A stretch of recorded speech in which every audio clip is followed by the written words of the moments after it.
The money poured in faster than I could have imagined. Suddenly, we had new equipment, more crews, projects that made our old jobs look like child's play. For a while, I thought maybe I'd been wrong. Maybe Marcus really did know what he was doing. Then the invoices started coming. Little things at first. Materials charged that we didn't order, subcontractors listed I'd never met. Then bigger. Wires leaving our account at midnight, cash withdrawals that didn't match any payroll. I asked him. He smiled that same smile and said, "Expansion is messy, Johnny. Trust me." So I trusted him. Trust had always been everything to me. It's what got me through nights on rooftops in the rain, mornings hauling lumber while my hands bled from blisters. It's what made me hand over the business to someone else's charm, because together we could be more than we were alone. But trust also makes you blind. It keeps you from seeing the slow rot until the whole beam falls. The day it fell was ordinary in every way. A courier, a stamp, a legal envelope that felt heavier than it should. Foreclosure notice, debt collection letter, loans I'd never signed in my name, big ones, looms hanging over us like storm clouds. I stared at the papers until the ink blurred, then drove straight to Marcus's place. He opened the door like someone who'd been waiting for me, as if he'd rehearsed this exact look of polite guiltlessness. "Johnny," he said, like a man greeting a neighbor. "Sit, we'll talk."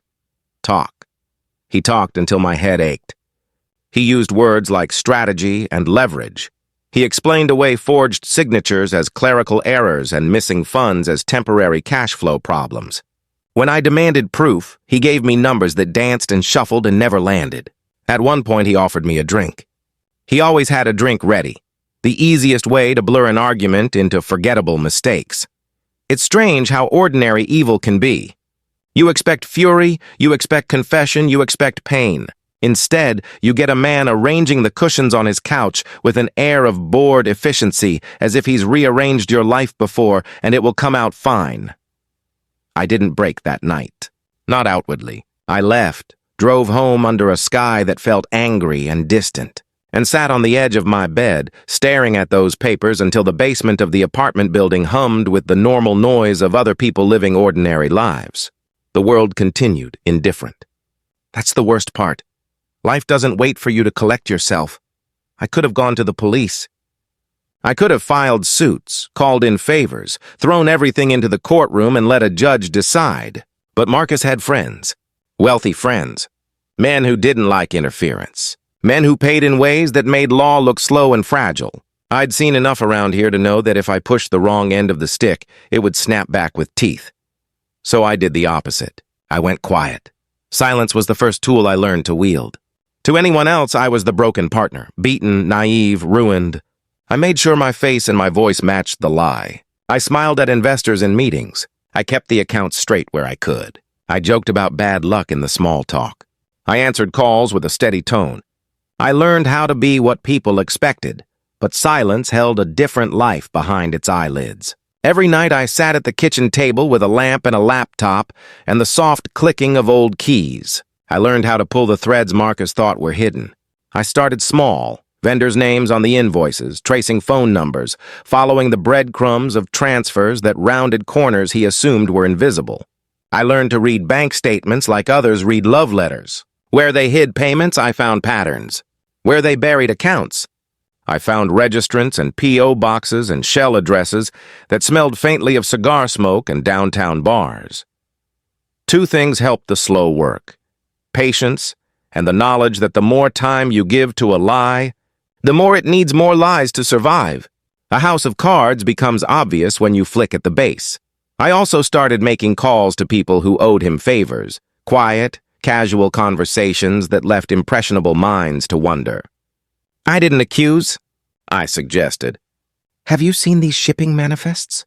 I'd say, wonder how those costs came up. People who had money don't like surprises. They didn't call me a liar. They called accountants and auditors. They made inquiries. Compliance departments don't like gray areas. They freeze things, ask for documents, demand transparency. When wires get held, operations wobble. Contracts we'd hoped to close were delayed. Suppliers wanted cash on delivery. Clients looked at timelines and lost interest. I watched Marcus start to sweat in public. He blamed staff and bad luck, but he couldn't mask the way his jaw tightened when someone asked a direct question. He began to snap at foremen, to curse over laptops, to make promises he later couldn't keep. People he'd charmed with laughter and expensive lunches found that laughter drying up when checks paused. Gaps had a way of reflecting a man's face differently. Marcus's face was changing, but I didn't want him just humbled. I wanted the balance he'd taken from me. I wanted to make him feel the hollow I'd been left in. That meant more than exposing a mistake. It meant forcing the people who mattered to him, the ones who fed his illusions, to turn on him. So I targeted what I knew best, his need for attention. Marcus loved stages. He loved rooms full of people and applause. He loved talk shows, charity galas, ribbon cuttings where his name would be in the paper with a backward glance and a list of donations. He used prestige like armor. I decided to take that armor off. First step, credibility erosion. I didn't make any accusations. Accusations can be sued. Accusations can be denied. Instead, I curated facts. I made small packets of inconsistencies, mismatched invoice numbers, P.O. boxes that didn't match legitimate addresses, and quietly sent them to journalists who liked stories with numbers and a hint of scandal. Not a headline maker yet, just a curiosity. Journalists love curiosity. It fills a column and gives them something to fact-check. One piece becomes two. Two pieces become a trend. The trend draws attention. Next, I made sure those trends met his people. I sent dossiers, tight, professional, with redactions that made them look like insider documents to partners who'd invested in Marcus's projects. I wrote emails that were carelessly professional, the kind a CFO would forward to a compliance officer. I called in favors with lawyers who owed me past kindnesses. I wasn't ruthless with lawyers. I was professional. I used language that meant audits. I used language that made banks hold wires, and I watched the dominoes fall. Banks requested due diligence.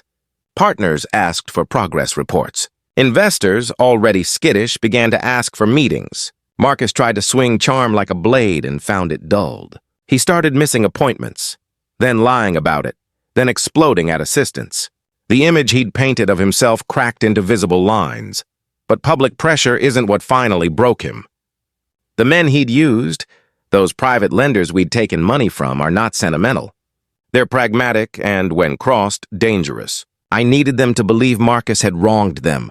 I needed them to be angry enough to act, but not so angry that they acted irrationally and blamed me. So I built a story tight enough to hold. I traced a money trail through a backup server Marcus thought was wiped. I found transfers labeled as consulting fees, whose recipients matched companies used by men known in certain circles to collect debts. I pulled shipping manifests showing cash disbursements. I found a series of emails where Marcus negotiated terms labeled in plain text that would make any lender's eyes narrow. I compiled it all into a clean file. No dramatics, no editorializing. Just receipts, routing numbers, dates, screenshots. The kind of thing a well-paid analyst could pick apart and confirm. Then I did something deliberate. I let a copy fall into the hands of people who hated being cheated. Not through me directly. I sent it through channels that smelled like coincidence. A forwarded message from an auditor in another state. A scanned copy from an anonymous whistleblower. An offhand mention in an industry forum by someone who suddenly thought the numbers didn't add up. Plausible deniability is a powerful ally. The result was clinical. Calls came in to Marcus's phone from men who did not like surprises. His investors started to ask for repayment timelines. The lenders who'd expected easy returns smelled blood in the water and wanted it resolved. Not with lawsuits, those drag.